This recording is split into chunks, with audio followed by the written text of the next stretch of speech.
Bonjour, ce message s'adresse à Monsieur Emmanuel Macron, président de la République française.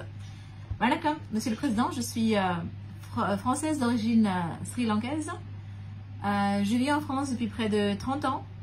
Je suis une fille d'une réfugiée politique qui a été contrainte de quitter le Sri Lanka pour avoir osé poser une question auprès des militaires qui sont venus chercher un bon matin des Tamouls, des jeunes Tamouls dans notre village après la messe pour les faire marcher sur un champ de mines.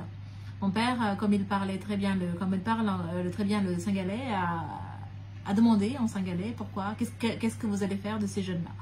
Pour cette question, il a été recherché pour être abattu et il a réussi à fuir alors que d'autres de ses collègues ont été abattus sur place. Ce qui m'a permis de devenir une femme libre ici, de grandir avec l'éducation qui m'a été donnée, que chaque citoyen est égal face à la loi et que les femmes ont le droit d'éducation, de liberté, de mouvement, de parole, de pensée. C'est la France qui m'a donné tout cela, c'est la France qui m'a appris à vivre comme cela, avec les valeurs comme la liberté, l'égalité et la fraternité. Et c'est la France qui m'a appris à parler quand ça ne va pas, il faut dire ce qui ne va pas, sans distinction. Voilà. Et donc aujourd'hui, Monsieur le Président, je viens à vous avec ces valeurs en comptant sur la réciprocité du respect que j'exprime envers vous. Je suis une grande admiratrice de vos actions, malgré ce que vous traversez comme période difficile. Vous avez toujours été là, vous êtes là. Et nous sommes là auprès de vous et nous soutenons. Je vous soutiendrai jusqu'au bout, Monsieur le Président. Je vous ai écrit sur votre site internet. Je sais que vous faites beaucoup d'usage des réseaux sociaux. Moi-même, j'utilise beaucoup les réseaux sociaux pour mes communications, puisque je suis étant interprète assermentée auprès des tribunaux, ayant toujours travaillé avec la justice en tant qu'interprète. J'ai fait une permanence dans le Paris 10e, où il y a le quartier des Tamouls, où je conseille et je reçois beaucoup de Tamouls et j'explique les lois françaises pour certains qui veulent demander l'asile ou d'autres qui veulent devenir français comme moi.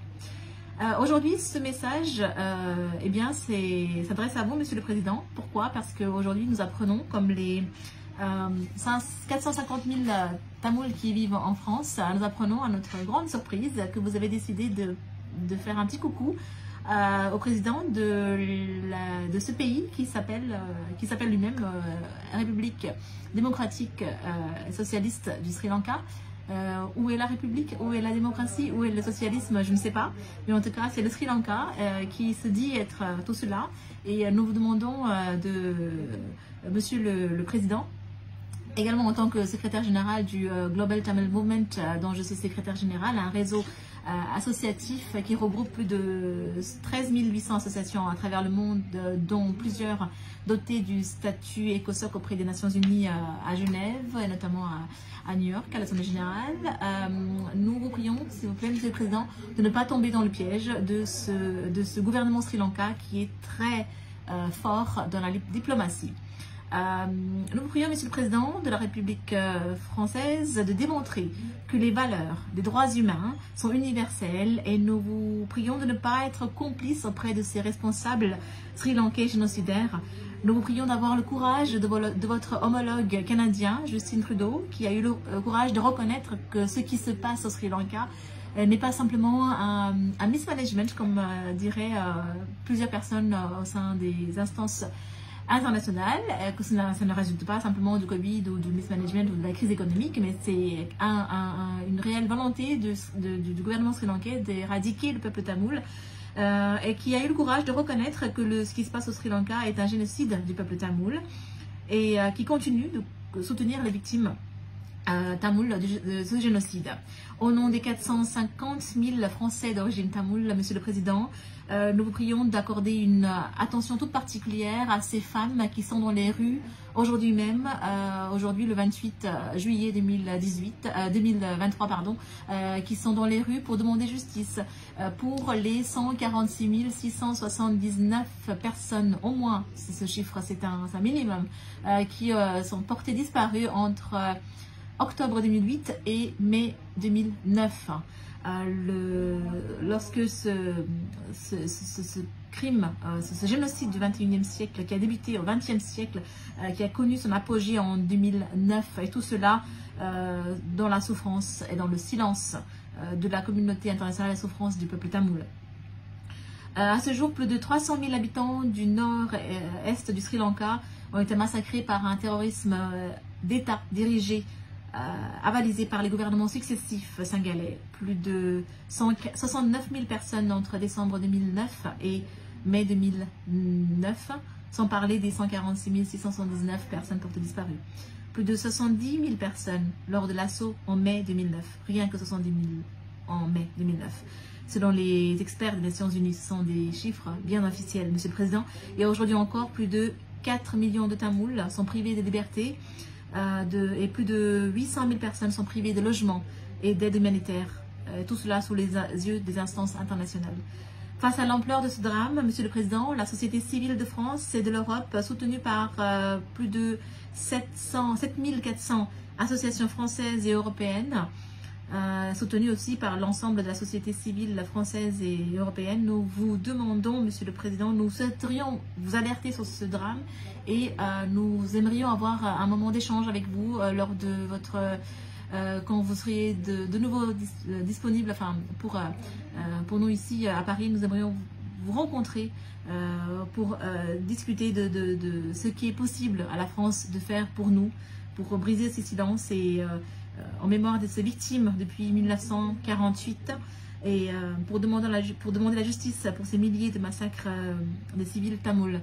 Vous pouvez faire quelque chose, vous pouvez, en tant que président d'un grand pays qui est la France, ce pays qui nous a donné la seconde vie, qui nous a donné cette chance de pouvoir survivre et de vivre dignement, la tête haute. Monsieur le Président, vous pouvez nous aider. S'il vous plaît, nous vous demandons de nous accorder du temps et de connaître la vraie version de la chose. Nous sommes très inquiets, Monsieur le Président, sur la situation des droits de l'homme, sur la situation humanitaire et sur le droit des prisonniers de guerre dans ce pays. Il faut savoir que des prisonniers de guerre qui sont venus en brandissant un drapeau blanc ont même été abattus en mai 2009. Près de 200 cas de violence sont tous les jours recensés dans ce pays, des cas de violence contre le peuple tamoul de la part des forces de l'occupation sri-lankaise avec le soutien des groupes paramilitaires. La diaspora tamoule vivant à travers le monde avec le soutien d'ensemble d'associations a réitéré son appel à l'établissement d'une commission d'enquête internationale indépendante et a exhorté le Conseil de sécurité de l'ONU ou son secrétaire général, Antonio Guterres, à prendre de toute urgence les mesures nécessaires en ce sens. Chaque année, des milliers de Tamouls sri-lankais nous interpellent, Monsieur le Président, ayant réussi à quitter le pays grâce à des passeurs. Ils sont nombreux à venir demander l'asile politique en France. Il y en a même qui font des voyages terribles dans des conditions très dangereuses pour traverser l'océan, en prenant des bateaux qui se retrouvent aussi, comme vous le savez très bien, sur les côtes de l'île de la Réunion, par exemple. Les demandes sont aujourd'hui si nombreuses que le tamoul est l'une des 5 langues dans lesquelles les fiches de l'OFPRA sont aujourd'hui traduites. Ces demandes individuelles expriment une demande collective d'aide pour reprendre le chemin de la paix, pour que l'espoir ne se trouve pas juste dans la fuite, Monsieur le Président. Il faut trouver une solution digne pour les Tamouls. En mars 2013, au Tamil Nadu, un État qui est dans le sud de l'Inde, l'Assemblée législative représentant plus de 60 millions de personnes a reconnu à l'unanime le génocide du peuple tamoul. Plus de 35 villes françaises ont reconnu le génocide du peuple tamoul par des vœux municipaux. Nous vous demandons, Monsieur le Président, votre intervention au niveau nationale et internationale pour stopper le génocide de ce gouvernement qui reste dans l'impunité. Merci.